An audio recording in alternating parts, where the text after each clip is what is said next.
This is RFD Today, a daily look at the key topics impacting rural Illinois. If you live in Illinois, we examine the issues impacting you, your income, and your community. Here's your host for today's program, Bill Shawnee. Hey, good Tuesday to you, Illinois. Thanks for joining us for this adventure in broadcasting on the 18th. 1 week to Christmas now, and a big show. We got a good show. I'd listen to this show. It's a pretty informative show, I must say. Starting with Illinois Farm Bureau President Rich Giebert. The board was in yesterday. We had a chance to talk to Rich about a number of things, including quite the week that was while he was in D.C., getting work done with AFBF and resolutions for next month at the annual meeting in New Orleans, but also being there for the Farm Bill getting passed and for EPA with some changes proposed toward the Clean Water Rule. We'll get into all those things in a little bit, plus the transition committee that they're part of for the new administration for Springfield with Governor-elect Pritzker. So we'll talk about all those things.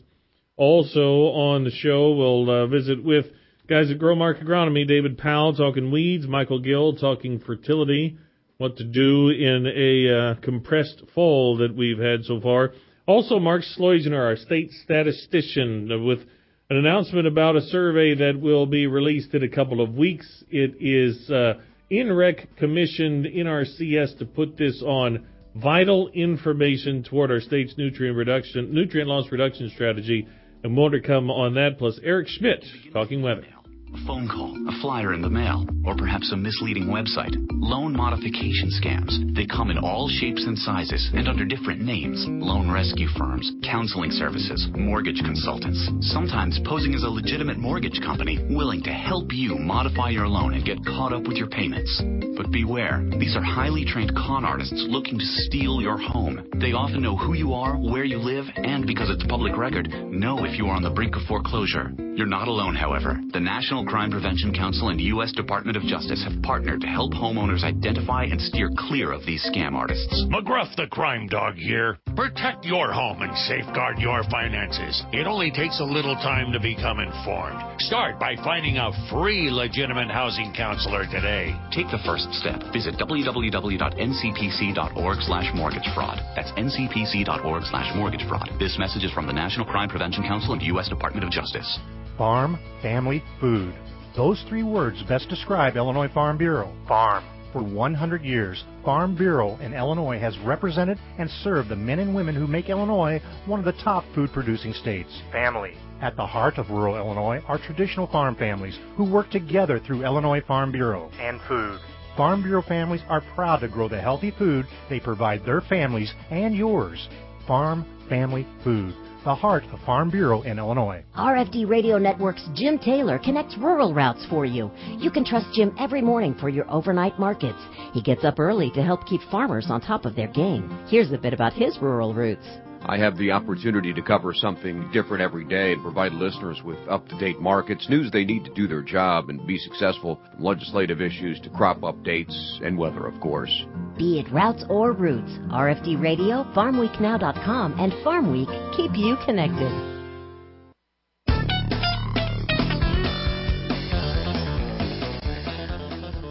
Welcome back.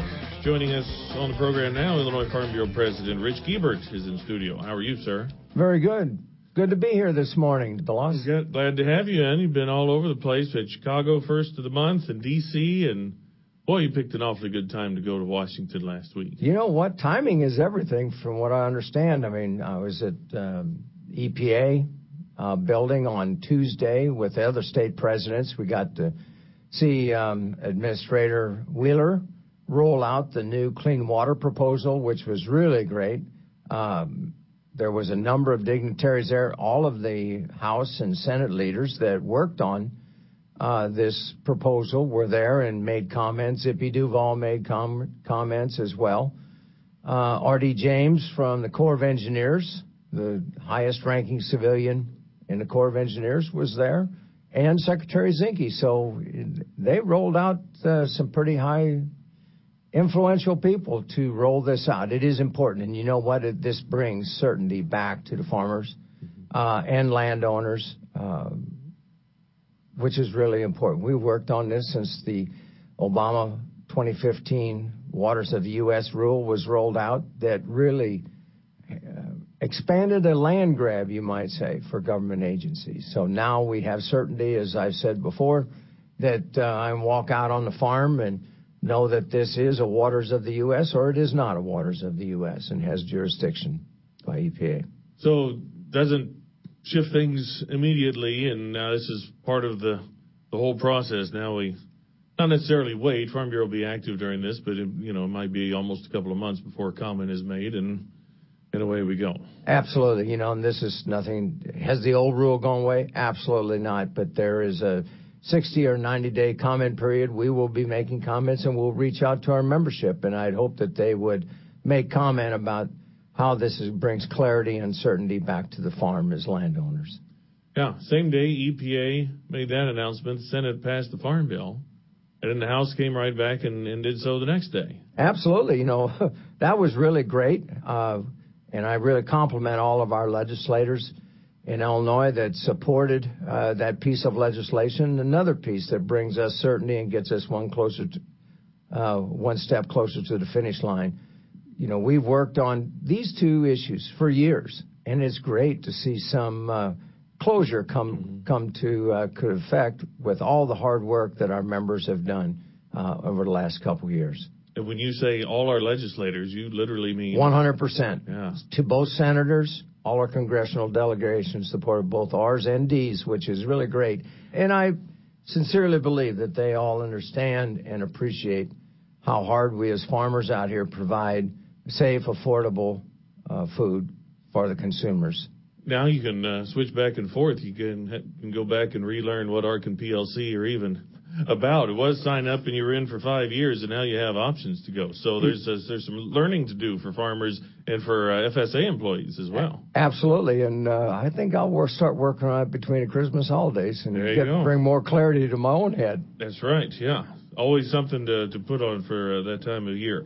So if all that was going on, because you were in D.C. anyway for resolutions for annual meeting and all these other things took place, so I assume you got plenty of work done for next month's annual meeting for AFBF. Absolutely. We went through all the submittals that were presented from different state farm bureaus, which there were a lot of submittals, but a number of them all dealt with one specific topic or issue. For instance, there was 30 submittals on lab protein, so wow. That subcommittee had put in a little overtime sorting through all that. But I believe when we went through as a full-bodied AFBF Council of Presidents, the resolutions, I think, will be quick this year. Now watch. They may not be. We'll see. Yeah. But good conversation on lab meat and a whole host of others. Labeling is another one. So annual meeting and with DC trip, you're one of the members of the transition team, the Committee for Agriculture, the new administration as Governor-elect Pritzker eventually comes to Springfield. So been out and about for those things, but I'm sure besides the meetings, there's been some involvement with that transition team. Absolutely, and I was unable to attend again because I was in D.C.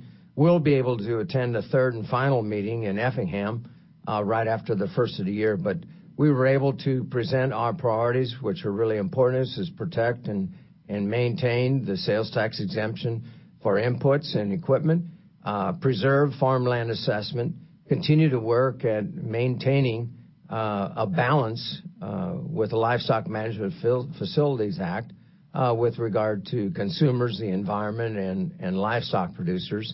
Look at how we can move food in Illinois and touting Farm Illinois and how we work with urban leaders around the state in promoting local foods, as well as workforce development, nutrient loss reduction strategy, and a number of other initiatives to raise the awareness. So I look forward to the final meeting. Our co-chairs is Senator John Sullivan and Colleen Callahan. So both really, those individuals really well aware of issues and what's important to Illinois agriculture.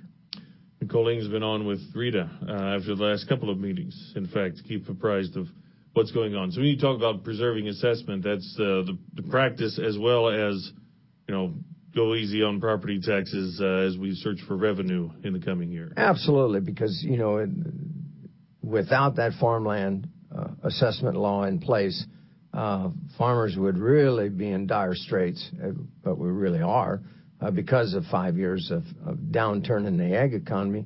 But if our farmland was taxed as real property, as our homes and other real estate, we would really be up against it. But we really need to preserve that and provide a revenue stream for our local schools and local entities on the local level as well. All right. So the board's in a couple of weeks after annual meeting. Absolutely. We'll have updates on the Farm Bill, Clean Water proposal.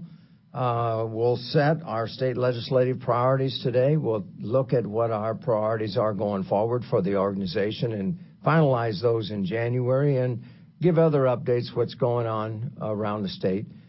We need to get USMCA across the finish line, get support of our congressional delegation after the first year in the new Congress, get that across the finish line, and hopefully some trade agreements can come about with China that we can get back to normalcy, whatever that is, going forward after the first of the year. Always a list.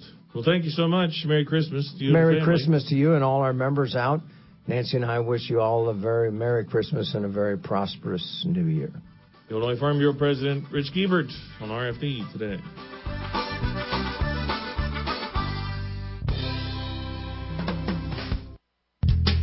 Yes, I listen to a lot of talk radio, but I wouldn't call myself a political junkie. I guess that's why I like being a member of the Illinois Farm Bureau. No matter what my comfort level is, Farm Bureau has something for me and my farm. As an Illinois Farm Bureau member, I can pick and choose what's best for me, from reading election news in Farm Week to actually going to Washington. That's enough to make me a policy nut after all. Call your county farm bureau and customize your membership today. Be it through headlines, microphones, or tweets, Mike Orso connects rural routes for you. Mike has been covering farm and food issues for more than 3 decades. Whether it's print, video, radio, or feeding your online appetite, Mike keeps you in the loop. Here's a bit about his rural roots. I keep our communities, state, and country in mind with everything I do. My job allows me to work toward this mission with farmers and other rural Illinoisans. Be it routes or roots, RFD Radio, FarmWeekNow.com, and Farm Week keep you connected. You're going to need me. You're going to need us. All of us. You're going to need our technical skills, our math, our engineering skills. You're going to need our help with your water, your air, your food. You're going to need our organizational skills, our problem-solving skills. You're going to need our determination, our honesty, our compassion. You're going to need the next generation of leaders to face the challenges the future will bring. And we promise, we'll be there when you need us. Today, 4-H is growing the next generation of leaders. Support us at 4h.org. Okay, men, this is your time. Maybe you didn't choose this, but you're here now. You're going to go out there and be an all-star caregiver. It's up to you. So what are you going to do? You're going to go grocery shopping, cook, clean, be there emotionally and physically. You got to dig deeper. Drive them to physical therapy, doctor's appointments. Don't you forget about the pharmacy. No, you won't. Because that's what caregivers do. Don't give up. Don't ever give up. This is your time to show the world, your family, and yourself that you're tougher than tough. Now go out there and be the best caregiver this world has ever seen. Caregiving is tougher than tough. Find the care guides you need at aarp.org/caregiving. A public service announcement brought to you by AARP and the Ad Council. Welcome back. We're chatting now with Dr. David Powell, Growmark Agronomy Services, Weed Science Technical Manager for the cooperative. And wow, what a 5-6 week stretch we have had here. Turned out it wasn't a good year for fall applied herbicides for a lot of folks. No, it really wasn't a really good year for fall applied herbicides, and I think as most of us do know, it really wasn't a good year to get a lot of fall applications done as far as fall herbicides or getting ammonia on, because we've just had this crazy warm temperature. Then we went from a wet period, then it got really cold really quickly in most of the geography, so not a lot has gotten done. Specifically with fall herbicides, what that really means is here as we get into, through the winter and warm-up periods, whatever that is, late March, early March, is that we're going to have more winter annuals to control the spring. And, if we don't manage those weeds early, it's really going to probably take a multitude of products to really help us get control of those weeds. And what that ultimately can mean is if we don't get it early, we can add some expense to the herbicide program cost, and that is not ultimately what we want to do. If anything, I've said this a couple times, that this is a good example of why you don't go 100% post when it comes to planting season, just in case you can't get in the field at post, then all of a sudden you're way behind the 8 ball. Exactly, yeah. As we're talking about with our group now, as soon as we can get in now this spring, we want to make sure we can get on a herbicide to get control of those burn down weeds. And then we may need a second application prior to planting in some areas to get that residual application on. So as we talk about this spring, there's going to be lots of things pulling us one direction or the other, whether that's putting on ammonia, getting dry fertilizer, getting the seed in the ground. So that spring has the potential to be compressed. So that's why it's even more important this season to use the full rates of our pre-herbicides in corn and in soybeans. If we use those pre-rates of herbicides at that full use rate, that's going to give us more flexibility on the post side of things, because as we've seen the last few years, even last year, right, we were really cold through most of April, and then everything let loose and got very warm. That if we plant everything and the spring starts compressed, that means post applications are compressed, and everything gets stacked up pretty quickly. So is that an issue then? Talking about full rates, is that something that always doesn't get applied this time of year? Well, as we get into the spring and we think about those full rates of those herbicides, I think that for generally speaking, we're doing a pretty good job at getting pre-herbicides on, whereas probably maybe 10 years ago, that wasn't the case when glyphosate was still working fairly well. With our economics the way they are in the corn and soybean market, a few people may be thinking, well, I can put on less of a rate and either spray my glufosinate, my Liberty and my Liberty Link soybeans, or my Extendamax and my Dicamba soybeans, and maybe get away from that a little bit. And that's really not the best thing to do, especially in a year like this, where most likely the corn and soybeans, they're going to need to be sprayed on the exact same day, and we don't have twice as many sprayers. So the more opportunity we can give ourselves to spread out the workload, the better off we are going to be, and ultimately the better ROI we're going to have. It's big enough of a leap to buy 2 planters. You're not going to have 2 sprayers. Exactly, right. Those machines, they, as a farmer, they sit too long during the season, and maybe that's somewhere where FS can help you out. But, as we talk about this year, we really are focusing on that ROI because of the cost of our commodities right now, the price of our commodities. So, when we talk about ROI with our guys, that application, that spur has part to do with it, but we really still need to get good weed control.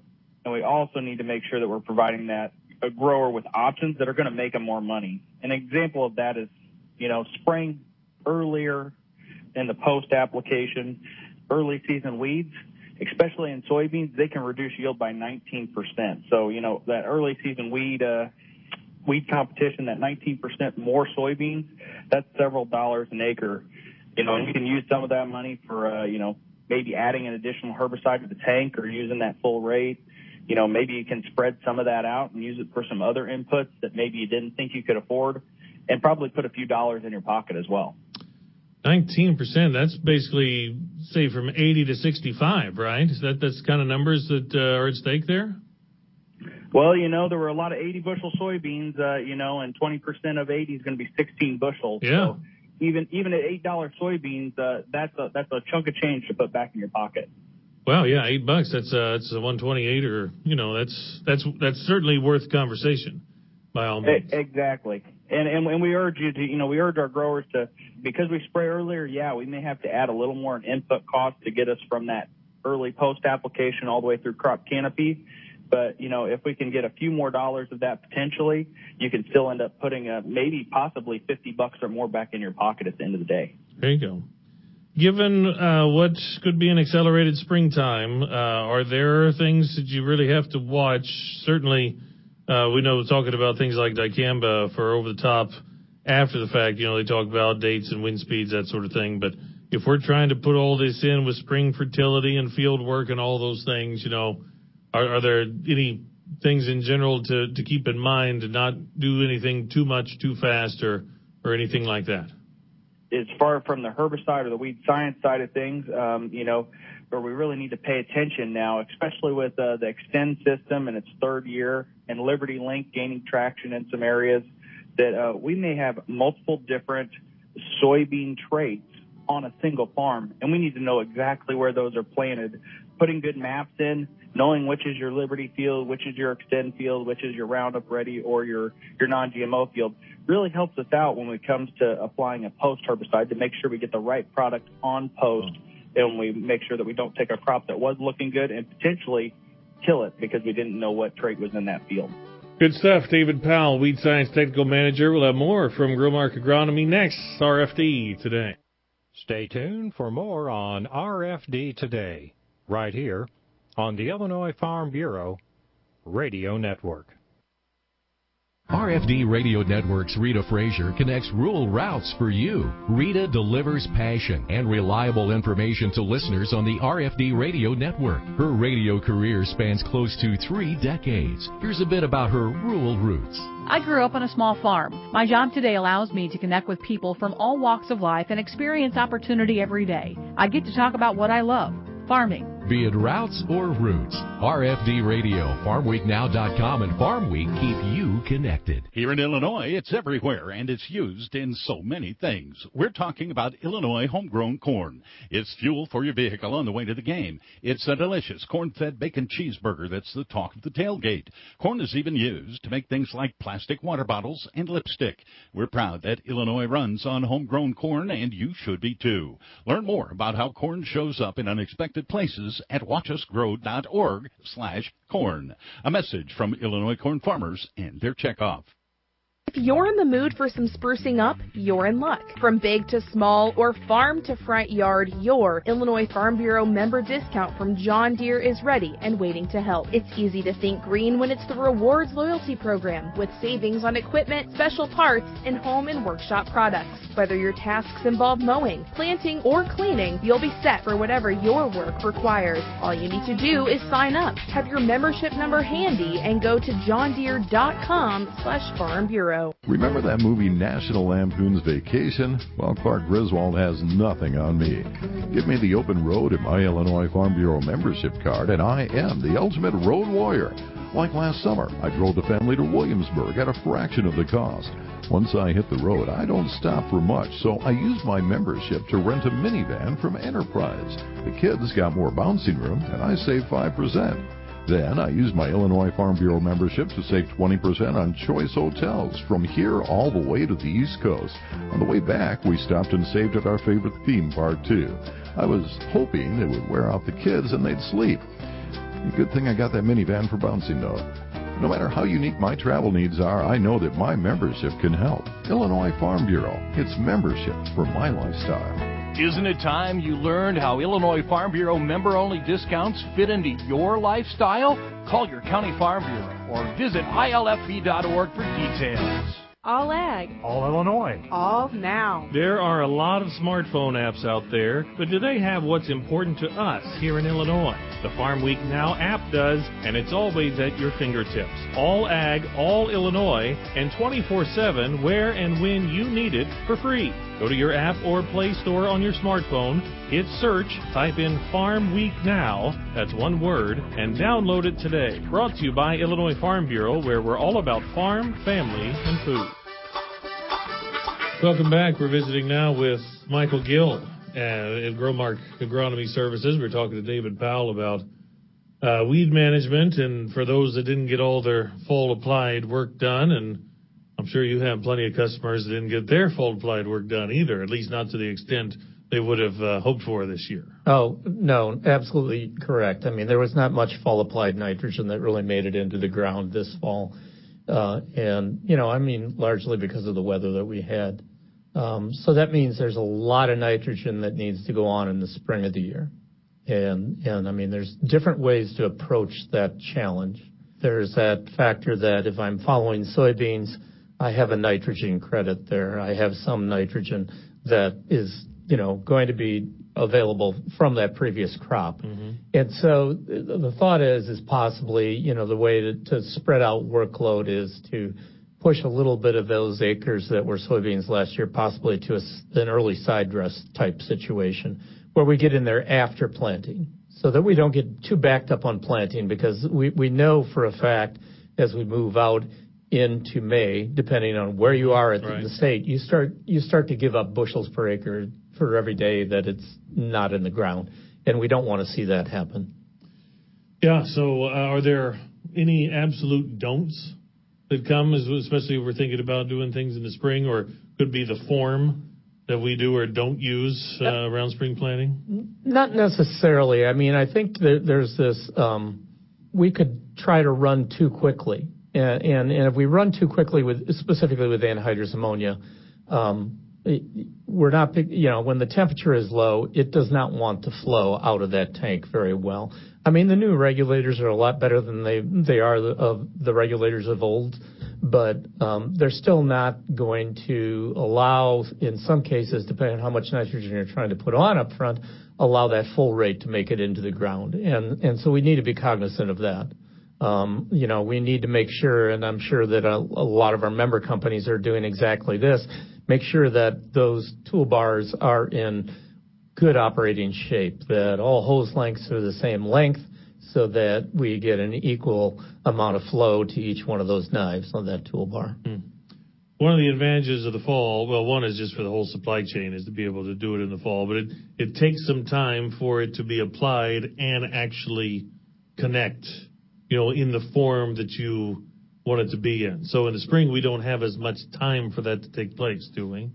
Well, it's not as much a connection process with fall application. Actually, we want to, when we apply anhydrous ammonia in the fall, we want it to stay in the ammonium form, because that ammonium form will attach to the CEC. The CEC is somewhat it is that negatively charged sites that are on the soil, and mainly the clays and the organic matters in our soil. Then it's not in a leachable or a denitrifiable form. And in the spring of the year, it'll plenty soon enough convert from that ammonium form to a nitrate form. In fact, with early spring application, it's still a good idea to use N-Serve and keep it in that ammonium form as long as we can. In fact, in the industry as a whole, behind the scenes, there's a lot of companies that are looking at how do we keep it in that nitrate form or that ammonium form longer yet, because the plant doesn't really have a preference whether it takes up ammonium or nitrate. It will take up both forms, and most forms of nitrogen that we apply, or all forms of nitrogen that we apply actually, are either in one of those two forms. Does the soybean productivity have anything to do with how much credit that I have, how much is actually kept within the soil? Yeah, that's a long debated question. And the most recent think around that and idea around that is that, and the state of Illinois looks at it this way, regardless of yield. They used to believe for every bushel of yield that I saw in soybeans last year, I credit 1 pound of nitrogen. The far and by, in general, now what they think is that Really, it's a flat rate. We usually credit following soybeans 40 pounds of nitrogen.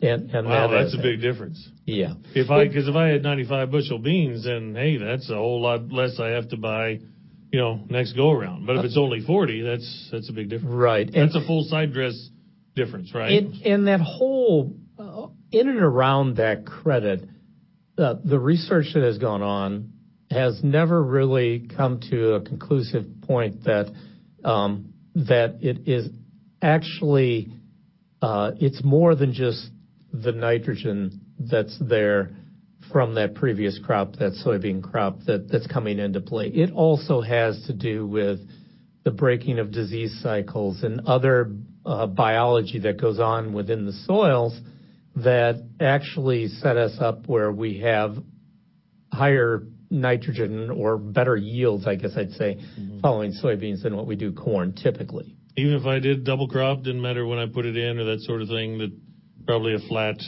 return. A flat 40 pounds per acre is what we look at.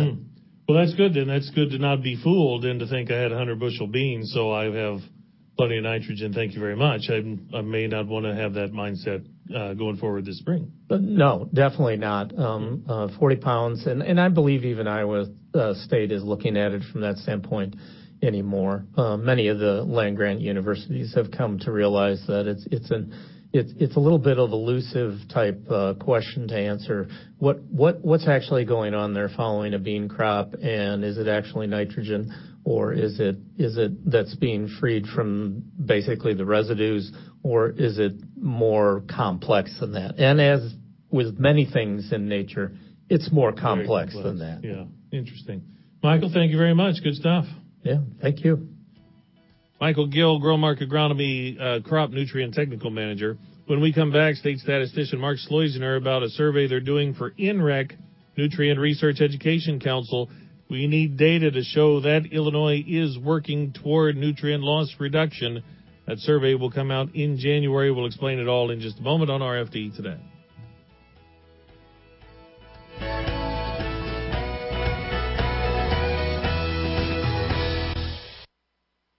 I used to say I was an Illinois Farm Bureau member because it gives us farmers a voice in Washington. Then there was a bad regulation proposed in my community. That's when I learned what my county Farm Bureau does for me right here in my own backyard. From giving scholarships to local kids to tackling township or zoning concerns, Farm Bureau starts right here. And now, that's why I say I'm a member. Call your county Farm Bureau and rediscover your grassroots power. Farm Week and Partners Magazine editor Chris Anderson connects rural routes for you. Chris shares her 4 decades of riding expertise by making sure each edition delivers the best information. Here's a bit about her rural roots. I was raised on a farm in Champaign County growing corn, soybeans, popcorn, pumpkins, and poultry. My top priority is to inform, educate, and even entertain Farm Bureau members. Be it routes or roots, RFD Radio, FarmWeekNow.com, and Farm Week keep you connected. Let's check the markets on the RFD Radio Network. I'm DeLoss Yonke. Corn has actually moved up a couple of cents here. March corn up to $3.86. May up 1 3/4, $3.93 1/2. Yesterday it sat awfully quiet and looked like it was going to start the day that way as well, in a very narrow range, but we boosted a couple of cents there. While soybeans for January are back up 6 1/2, 9.11 1/4. March up 6, 9.24. Wheat was down close to a nickel at the outset, now down just 1/2 cent for March, 5.34 3/4. May down a fraction, 5.41 1/2. Livestock, Feb hogs down 92, 62.90. April down 65, 68.32. Feb cattle up 30, 121.85. Feeders were down more than $2 yesterday, and crude is certainly being watched. Yesterday settling less than $50, and today moving even lower. This is the RFD Radio Network.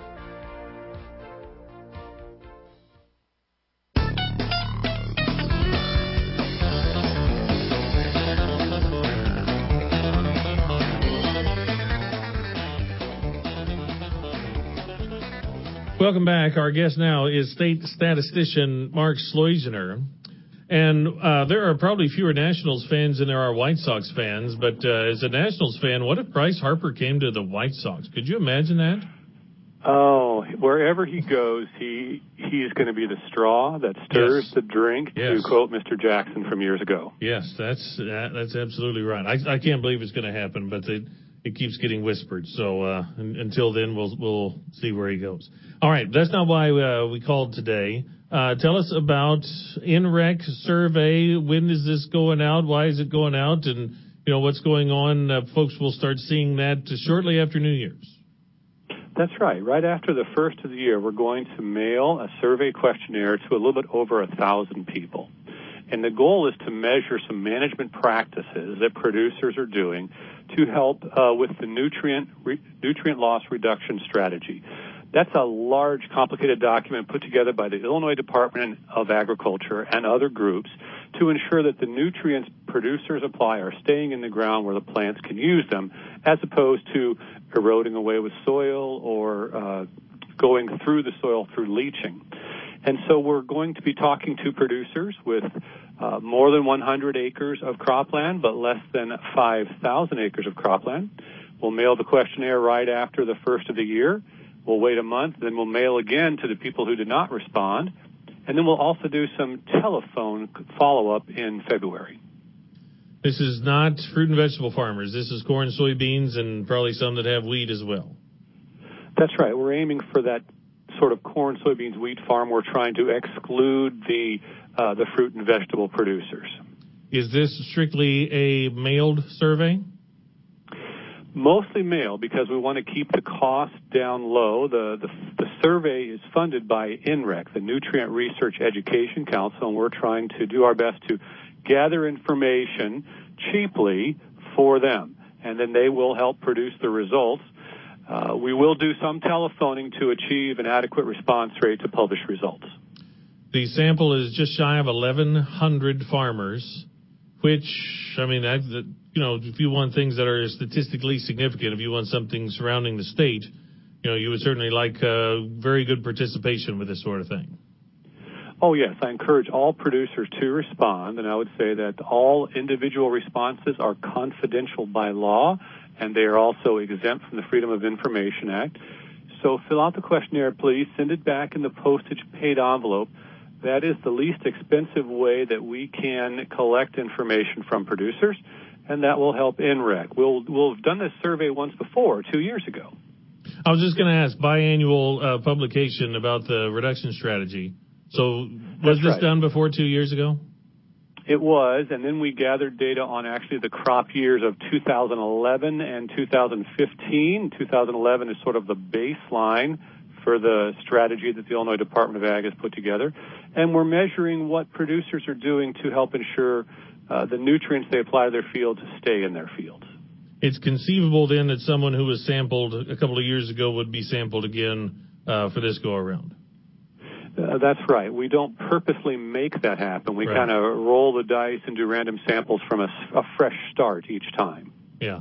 But, hey, if you want to help conserve resources, go ahead and do this the first time, because then there's just one postage-paid envelope. There's no chasing and no calling and that sort of thing. So, that would help make things go as smoothly as possible. Exactly right. Thank you so much for saying it that way. Oh, well, you're welcome. I'm curious about this, how it differs, say, from a crop production report or that sort of thing. Is some of this just putting these kind of things on paper, where in some reports you say, I have this many hogs or I have this many bushels. Some of these things are probably not essay form, but a little more detailed. That's true. It is more detailed. With our regular federal surveys, we're measuring crop and livestock production. Here we're asking questions about nutrient management, and we want to break down on tiled acres versus non-tiled acres. So, for instance, what about the timing of your nitrogen applications? Some people might do it all in the fall, 100%. Some people may do 50% in the fall and 50% in the spring.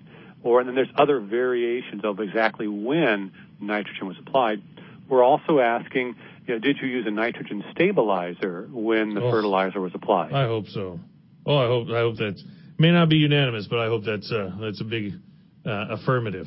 And then 2019 may be a goofy year. Like if people didn't get their work done in the fall, every year is different. So, we're answering these questions as best we can, too. Yes, and you're right. The weather is a big impact. One of the questions we added this time, we used to ask, did you use a nitrogen stabilizer when you applied fertilizer in the fall?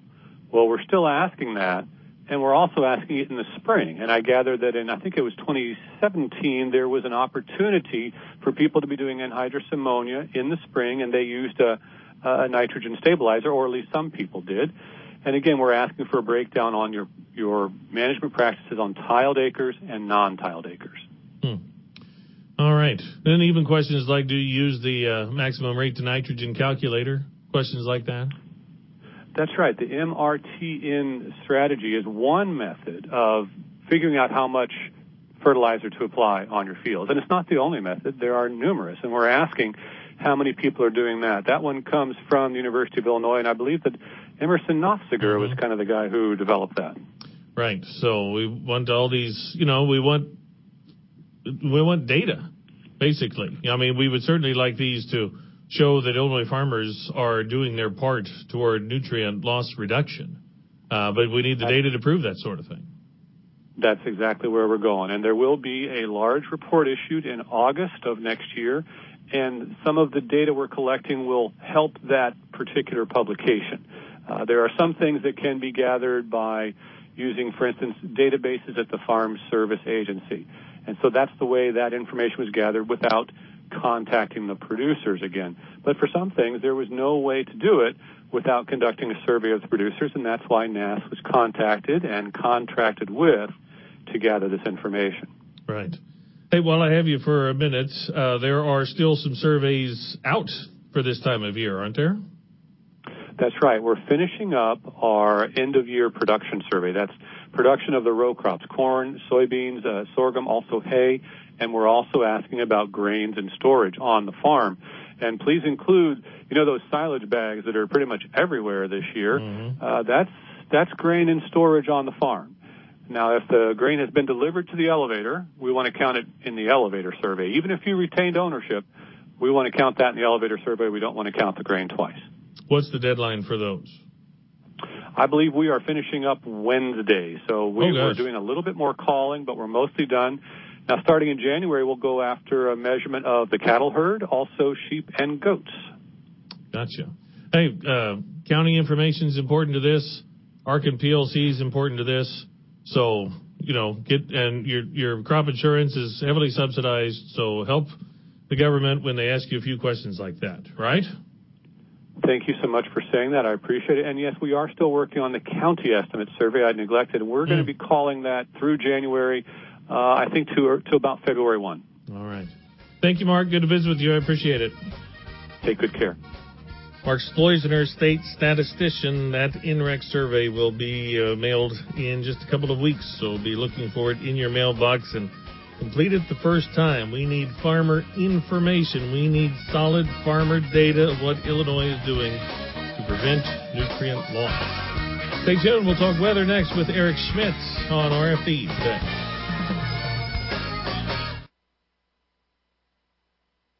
Let's check livestock markets on the RFD radio network. I'm DeLawes Yonke. Skylar Livestock Auction in Rushville. Here's a group of light 6-weight steers from 137 to 152. Group of heavy 6-weights from 130 to 140 and a half. A group of light 7-weights 123 to 138 and a quarter. For heifers, group of heavy 5-weights at 120 to 142 and a half. Group of light 6-weights from 120 to 142. Illinois direct hog market started the week steady, $26 to $34 a hundredweight. We have stayed in this general range for well more than a month now. Sow market also steady, 22 to 35 for lightweights, 29 to 40 for heavyweights. All the heavy sows, or almost all the heavy sows, bring more than fat hogs do. Boar market heavyweights with a top of 10. This is the RFD Radio Network. How do people benefit from raising livestock here in Illinois? Rich Giebert, Illinois farmer, president of the Illinois Farm Bureau. Well, growing up on a livestock farm was always interesting, and I enjoy it more today than I did back then. But it did give me the opportunity to have a good work ethic, learn to get up in the morning And that was difficult during my senior days at high school and college days. I had a tendency not to go to bed at a respectable hour. But no, it was always enjoyable on the farm and getting up before daybreak and milking the cows and getting the chores done and then go about the rest of the day's business.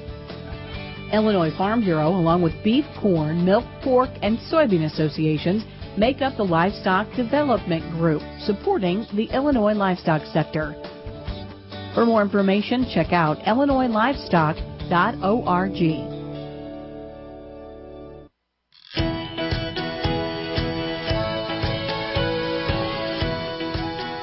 Welcome back to RFD Today. I'm DeLoss Yankee on Tuesday. Stoller International is Central Illinois' premier Case IH dealership. Convenient locations in Pontiac, Herscher, Minonk, Streeter, and Ottawa. Come see the large selection of farm equipment and parts. Also, Secretary Perdue tweeted recently about round 2 of the market facilitation program. So make sure you are enrolled in that through your county FSA office. Soybeans $1.65 a bushel, pork $8 a head, corn a penny a bushel, wheat 14 cents, sorghum 86 cents a bushel, dairy 12 cents a hundredweight, and cotton 6 cents a pound in case you know someone who does that. But make sure you're registered. You can't benefit unless you're signed up at your FSA office. All right, Eric Schmidt, EJS Weather down in Jasper County. Sir, how are you? Okay, how about yourself? Good. Have you hit 50 by chance down there any of these recent days?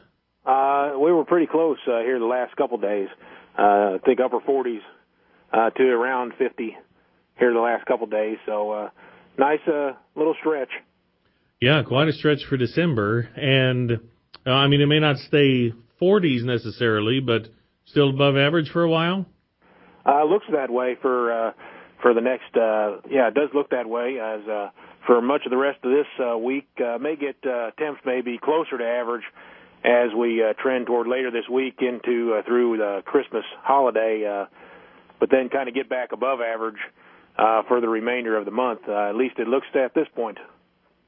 Now, from what I've read, a white Christmas, you have to have an inch of snow on the ground for it to be an, according to Hoyle, white Christmas. That seems way off the mark. Any kind of powder anywhere a week from now? It doesn't look very good for around here. I mean, looking at the weather through Christmas time, we're going to see some light rain across the state on, looks like Thursday with the next frontal system. Then it actually looks, behind that system, looks like we may be dry all the way through Christmas Day. So chances for a white Christmas are not looking real good at this point. Well, you hear some moans and you hear some cheers for that sort of thing.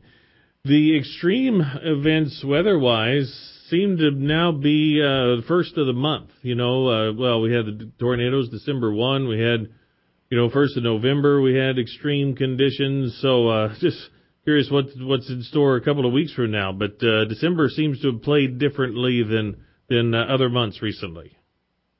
Yeah, and I mean, the tornado outbreak toward the beginning of December, I mean, those are, while they're not, I wouldn't say rare per se, but they're not totally uncommon, and there has been past December events, but certainly you don't see those every year or for several years, but they can happen, and but overall we're kind of going more toward, at least right now, more of an El Nino type winter, which is what we were kind of calling for with the weak El Nino that is continuing to develop. And we're kind of seeing that more with more milder temperatures and lack of snowfall at this point, and kind of looking at least through early January, that kind of seems to be the overall trend that will continue, and that's we're advertising more of a above average and less snowfall for the second half of the winter as well. Wow. For this week, who's getting rain and how much? Is there very much measurable coming the next couple of days? Like I said, Thursday looks like there'll be some more light rain across. Looks like it could be across a fair amount of the state, but again, not a real big deal with any heavy rainfall. It's just kind of a frontal passage is going to come across, and then right now the models keep this area dry through Christmas Day. The next system doesn't look like until maybe next Wednesday night into Thursday. Another front comes through with another, looks like mostly rain again, and then toward the end of next week, maybe get a little more active with a couple other storm systems. Right now, those also look mainly rain, but we'll have to watch some of those. And looks like, again, a couple weeks out, but maybe a little bit of flurries or light snow toward the beginning of the new year. But, again, don't see any significant snow events through early January. Wow. Pretty calm, too. You know, a lot of single-digit wind speeds. Maybe a little bit more with the system coming for a couple of days, but for December, certainly seems awfully calm. Yeah, we just haven't had any major low-pressure areas kind of come through the area, and it may be a little abnormal for this time of year, but certainly I'm sure we'll have our share of those kind of days at least sometime in the winter. So is it Pacific that's blocking the Canadian? I think Canadian would be stronger, it would have more its way, but it certainly hasn't seemed to recently. Well, a lot of it goes with the jet stream. You know, the jet stream configuration, is more of such that we're just kind of milder. The Arctic air is kind of blocked, all bottled up now for way further north up into Canada. And that happens again with an El Nino type pattern. You have more of what's called a split jet stream, where you have a southern branch of the jet stream that brings, we've had the rain, a lot of rain, and a lot of even a winter storm in the Carolinas a few weeks ago, and more stronger systems in the southern United States. And then the polar jet is up to the north, and we're kind of stuck in between. So that's where we kind of have the more average to slightly above average temperatures, and precipitation tends to lack at that point as well. Gotcha. All right, Eric, we're out of time. Thanks so much. Merry Christmas, and we'll talk to you in 2019. Yep, Merry Christmas to you, too. Eric Schmidt, EJS Weather in Newton, down in Jasper County, a regular contributor here on RFD Today. Talk to him every month. Tomorrow, Morgan Booth, Department of Agriculture, Brenda Matherly at Illinois Farm Bureau talking about opportunity zones. Jim Bauer at Bauer Trading, and a piece from Jim Taylor with Congresswoman Sherry Bustos. I'm DeLoss Yankee saying watch your ends. I'm back in studio tomorrow. Stay tuned for more on RFD Today, right here on the Illinois Farm Bureau Radio Network. When it comes to our members, Chris Mag